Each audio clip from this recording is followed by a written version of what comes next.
Today we're going to start with what is a mole, and we're going to work with mole conversions. So to define first what a mole is, if we look at, we could compare it to atoms. It's 1 mole of an element contains 6.022 times 10 to the 23rd atoms. 6.022 is known to 4 sig figs for Avogadro's number, so that's what we'll be using in our conversions. Remember, an element would be something like copper in the periodic table. So we're talking about an element. A mole can also be compared to molecules. 1 mole of molecules for a molecular compound contains 6.022 times 10 to the 23rd molecules. So if we're talking about molecules, it would be something that is connected together as a compound, like carbon dioxide.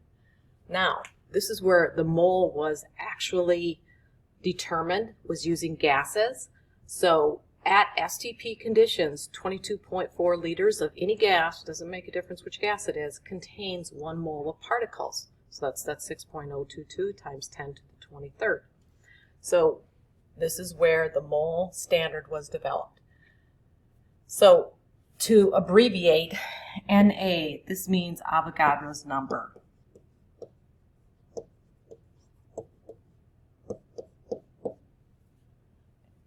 That's the way it is abbreviated in chemistry. It's very practical for counting small particles, atoms, ions, molecules, any of those that we want to count.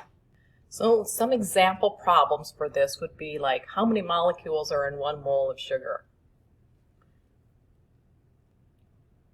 Or it could be, how many moles are in 150 grams of copper? So these would be some example problems. Or it could be, how many carbon atoms are in 300 grams of sugar? So in other words, we will be looking at that last problem as one of our final problems because it's one that has multiple steps to it. Now, when solving problems for moles, we need to know the mass conversion to moles. So our conversion is going to be average atomic mass. We're going to get this from the periodic table.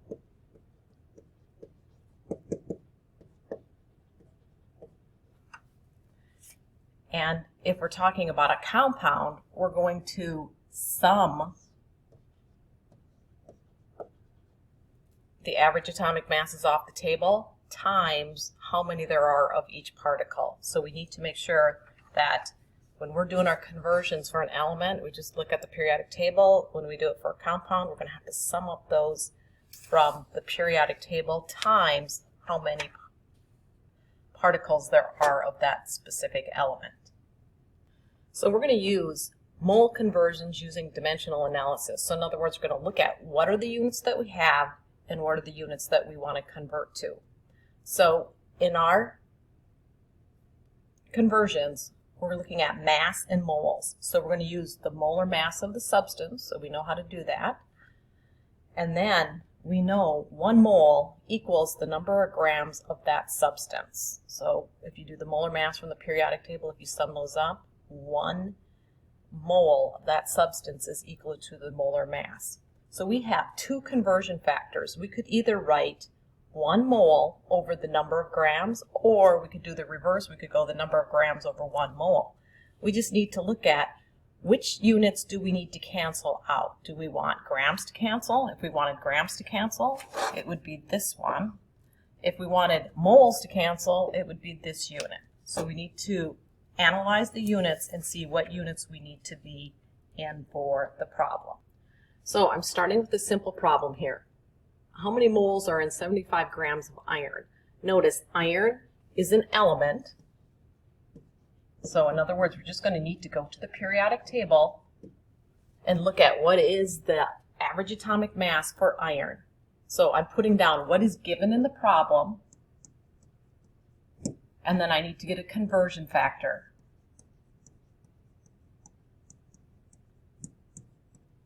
My conversion factor says that I want to figure out moles, so I need to know I need to have moles on the top and grams on the bottom in my conversion factor. This is just a one-step problem, so it's pretty simple. I look on the periodic table. 1 mole of iron is 55.85 grams of iron. I'm using your periodic table out of your lab notebook. do my math, canceling units, and I get 1.34 moles of iron. That's how much I have.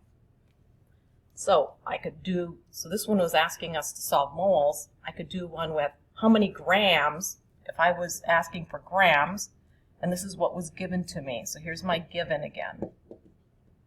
That was given. So I'm going to start my problem with my given. I have 0.25 moles of sodium. Notice this is another element again. So I just need to go to my periodic table and look at what is the mass of 1 mole of sodium. This time I want moles to cancel because I'm asking for grams are the units that I'm looking for. So I'm going to set up my conversion factor. 22.9 grams of sodium over 1 mole of sodium. Do my math, canceling my units. There's my answer. Now, with the second part of these problems, we could solve mole problems where we are looking at particles and we want to go to moles. So if we want to do that, we're going to use Avogadro's number for the number of particles in a mole. So we know 1 mole is equal to his number. So now we have to use that if we want to solve for particles. So our particles could be atoms, it could be molecules, or it could be ions. It could be any one of those. Okay, so we need to recognize that. It can be any one of those for our particles. So using our mole conversions dimensional analysis again, we're going to now look at particles and moles. Last time we looked at mass and moles, so now we're using particles. If we're going to do this, we're going to use Avogadro's number, which we should know. And we have 2 ways that we can set that up. We can set it up Avogadro's number over 1 mole, or we could go 1 mole over Avogadro's particles. Again, we want to set this up to get our units to cancel. So here would be some examples. My first one. How many atoms are there in 0.250 moles of sodium? Notice I'm working with how many atoms. So this is my question right here. That's particles. So I should recognize that I'm going to need Avogadro's number. So I'm going to start out with what's given in the problem. So here's my given information. And this is what I want to find. So I need to know what is the relationship between moles and atoms. Oh, it's Avogadro's number. So I need to set this up so that I can get moles to cancel and then do my calculation. And I got that for an answer, 1.5 times 10 to the 23 atoms of sodium. Notice how I label atoms, and then I'm also telling you what substance. So, example 4. Do the opposite. How many moles are there? So this is what I'm asking for. Are there in 4.20 times 10 to the 23rd molecules of carbon dioxide? So notice I'm asking for a molecule because I have a group of atoms that are functioning as, are acting as one unit. So I'm going to start with my given again. I got to take that times some ratio, and I need molecules to cancel. So I'm going to have that written like that, and do my calculation, and there it tells me how many moles I have of carbon dioxide. So in other words, moles is kind of our bridge to how much, because we did our first ones with mass, and also to how many when we're talking about particles. So in other words, moles is the unit that is standard and needed to be able to convert to masses or to convert to particles. So this is the unit that we will be using for our conversions. So I'm going to kind of summarize here what our conversions are. So if we have moles in the center, that's where we need to get to be able to convert to any of the other ones. If we have masses, we're going to use the molar mass or the average atomic mass. Remember, this molar mass is going to be for a compound. The average atomic mass, is you're just going to pick that off the periodic table, is for an element. Okay? particles. If we're going to do particles, we're going to use Avogadro's number because that's where our particles is used with. Now, we also have gases. This is where the mole concept started, and this is the standard at STP.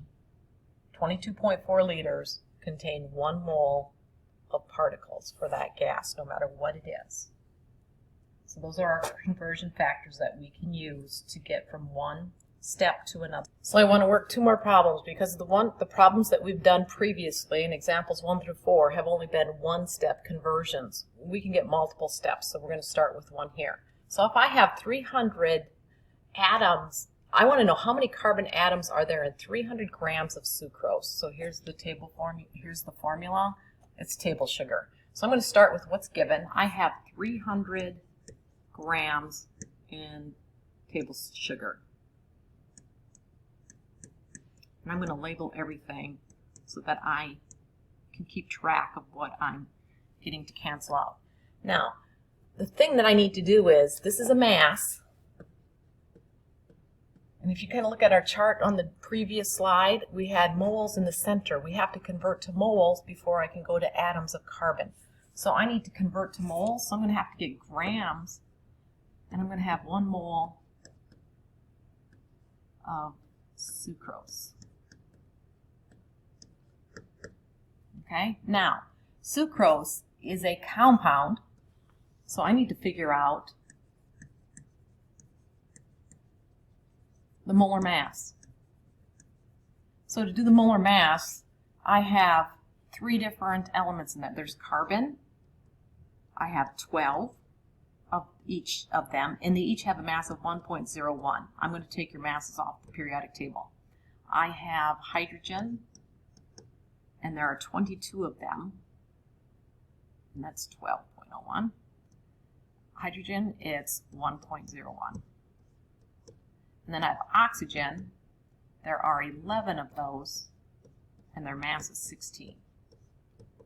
So if I do my calculations, I get 144.12, I get 22.22, and I get 176. If I sum those up, I have a molar mass of 342.34 grams. Remember, we're doing molar mass. Those are in grams. That's how many grams there are in 1 mole.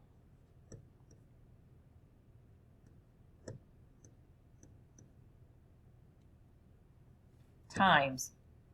Okay, now this gets rid of grams of sugar for me. I'm at moles. I want to go to atoms of carbon. Okay, so my next one would be, I want to go to particles, so it looks like I've got to use Avogadro's number. I know any substance, so 1 mole of sucrose contains 6.022 times 10 to the 23rd molecules of sucrose. Because remember, this is a molecule, where those are all bonded together and acting as a unit. Okay, so that gets rid of moles of sugar. I'm at molecules, but my question is asking how many carbon atoms are there. If I look at this formula, this is 1 molecule. Aren't there 12 carbon atoms in there? So then I could write that. I want molecules to cancel. I could say 1 molecule of sucrose has 12 atoms of carbon. Molecules of that cancels out. Equals, do my math. Multiply through, then divide. I got this answer, 6.33 times 10 to the 24th atoms of carbon. That's my answer. Okay, so there was 3 conversion factors that I had to set up within that problem. Okay, so number 6. This one's a little different because now we're dealing with a gas at STP. So we do know there's a conversion factor for gases at STP. I'm going to start with what's given. If I have 6 liters of oxygen, remember oxygen's diatomic when it's by itself, because this is just oxygen gas at STP, times, my first thing is I have liters, and I want to go to how many molecules, that's particles. Before I can go from liters to particles, I have to go through moles. So I know there are 22.4 liters of oxygen at STP for 1 mole of oxygen. That gets rid of my liters. Then my next one is how many molecules? Oh, there we go. I'm at moles, so now I can convert to particles. So 1 mole of oxygen is Avogadro's number. And this is a molecule because it's O2. Did my math? I got 1.61 times 10 to the 23rd molecules of O2, of oxygen. So that's what I got for my answer. So now we want to just do a quick summary of our mole conversions. The first one is moles and mass. You're going to use the molar mass or the average atomic mass of the substance. Remember, molar mass is going to be for a compound. Average atomic mass is going to be for that element. Okay? Now, if we do particles and moles, we're going to use Avogadro's number. Got to keep that number available. You will have it on all your worksheets and everything. When we do these, you want to set up to make the units cancel. So you can set up your ratios so that you get the canceling of units by using the correct setups. I would say don't get lazy. Include your labels to ensure that all your units cancel correctly. And multi-step problems are easily done if you're careful with your labels. If you get sloppy with your labels, then you kind of lose where am I in the problem. So hopefully you should be able to do these conversions after seeing this video.